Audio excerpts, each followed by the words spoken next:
To tonight's original now with in-depth reporting on a topic we've been keeping an eye on. And tonight it is TikTok, because you're probably on it. You know, it has a little something for everybody there. It is so super duper popular with people who are younger. I feel like I always sound so old when I say that. It's popular with the youths, but honestly, like a lot of people are on it. There are some questions now ahead of the midterms, right? We talked about it with Twitter earlier. How does a big social media platform like this stop disinformation before it gets to you, before it gets to voters, before Election Day? I talked exclusively with two former TikTok moderators who, for the first time, were appearing on network TV, sounding the alarm on this. Listen. It's one of the most downloaded apps on the planet, and after Google, the most visited website. But ahead of Election Day, TikTok may be facing its biggest political test yet. And these former content moderators fear the platform is not up to the task. Do you think TikTok, based on what you have seen behind the curtain there as content moderators, is prepared to handle misinformation on its app ahead of the midterms? I think certainly they're going to pay more attention to it now, but I still don't think that they have a good enough safety net set up to prevent misinformation. Reese Young and Ashley Velez worked for companies contracted by TikTok. Their jobs, they say, to almost instantly analyze hundreds or even thousands of videos every day, sometimes in less than 30 seconds, according to them, to see if they violate TikTok standards.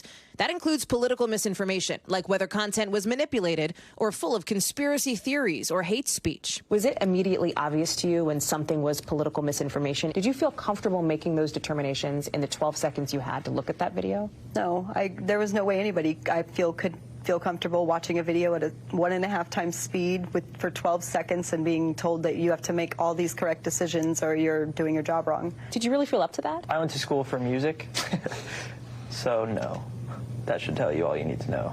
Both have sued TikTok for what they describe as immense stress and psychological harm for what they witnessed while moderating content. A suit since dismissed, though they plan to refile with that option left open by the judge.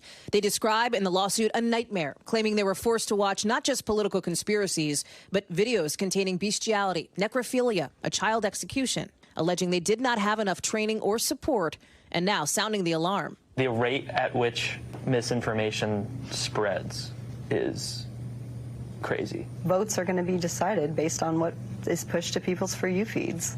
That algorithm is built for you. TikTok does not accept paid political ads or allow campaign fundraising, but politics pops up as part of other content, fed to users' For You pages through a powerful algorithm, which TikTok says tailors what you see to your own personal interests. We have a lot to worry about in the lead up to the election, because if this kind of blatant election mis and disinformation is slipping through, I can't even imagine what else is slipping through. And it's a huge problem. NYU and Global Witness conducted an investigation, rolling out videos containing disinformation to see which platforms would let them slip through the cracks. They targeted 5 battleground states with 10 ads in English and 10 in Spanish, half of which contained false claims like, already voted in the primary, you can stay home. It would say things like you need to be vaccinated to vote. So very obvious mis and disinformation. And what we found was that TikTok fared the worst. They did not stop. 90% of the ads were approved.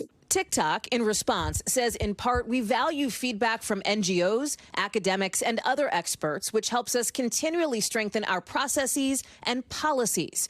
And it does have policies against misinformation. The company says it's removed nearly 60,000 videos from the platform and teamed up with more than a dozen fact-checking partners around the world who help review content. They've also launched an election center to try to protect the integrity of the platform. They say they'll work to keep harmful misinformation off the app and will report the latest election results from the Associated Press. As for the lawsuit, the company does not comment on ongoing litigation, but in a court filing said, quote, the significant social utility to content moderation grossly outweighs any danger to moderators. Now, with Election Day around the corner and early voting in full swing, it's no longer Velez and Young's job to moderate that political content. For them, for now, they say, a relief. What advice would you give somebody in your job now? Quit. You're the first line of defense, but what about your defense? Who's defending you? Because they're not. Thanks for watching our YouTube channel. Follow today's top stories and breaking news by downloading the NBC News app.